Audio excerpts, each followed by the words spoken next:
নমস্কার, কেমন আছেন সবাই? আশা করি সকলেই ভালো আছেন, সুস্থ আছেন। আমরাও সবাই ভালো আছি। তো আজ হচ্ছে নবান্নর পরের দিন, আর মা একটু বাস নবান্ন মেখেছিল, যে সেটা খেয়ে আমি আর কোনো কাজকর্ম করিনি, রান্নাবান্না কিচ্ছু করিনি। মাকে বলেছি তুমি যা করবে আমি তাই খাবো, আমি আর কিচ্ছু করতে পারবো না আজকে। আর মা বললো ঠিক আছে, তো কাজে কিচ্ছু করতে হবে না, তুই চুপচাপ বসে থাক, যা করবি কর।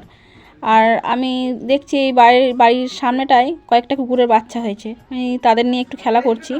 আর আমি এসছি, আমার ভাইগুলো সবাই এসছে, মানে কাকার ছেলেরা আছে, তাদেরকে ডেকেছি। দিয়ে এই যে ছোট্ট ছোট্ট বাচ্চাগুলো এত সুন্দর দেখতে লাগছে কি বলবো।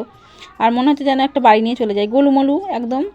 এইসব কুকুর বাচ্চা নিয়ে ভাইদের সঙ্গে অনেকক্ষণ থেকেই আড্ডায় আর কি মারছে এখানে বসে বসে।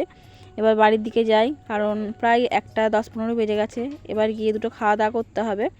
আর বিকেলবেলা ভাবছি একটু বাজারে যাব, আমার ছেলের একটা সোয়েটার নেবো, দাদার একটা সোয়েটার নেবো, বাবার জুতো নেবো, এইসব কেনাকাটা আছে। তো আমি গিয়েছিলাম ধাত্রীগ্রাম থেকে এখন বাড়ি চলে এসেছি। এসে এই যে আমার ছেলের জন্য যে সোয়েটারটা কিনেছি সেটাও পরে নিয়েছে। আর এখানে দাদা সোয়েটারটা আছে, দাদা নিয়েছে একটা আকাশি রঙের সোয়েটারটা, খুব সুন্দর হয়েছে দেখতে। আর বাবার জন্য একটা জুতো নিয়েছি, সেটা বাইরে আছে। যাই হোক, অনেকটা রাত হয়ে গেছে, এবার খাওয়া দাওয়া করতে হবে। তো আমরা খাওয়া দাওয়া করি। আপনারা সবাই ভালো থাকবেন, সুস্থ থাকবেন। কাল দেখা হবে নতুন একটি ব্লগে।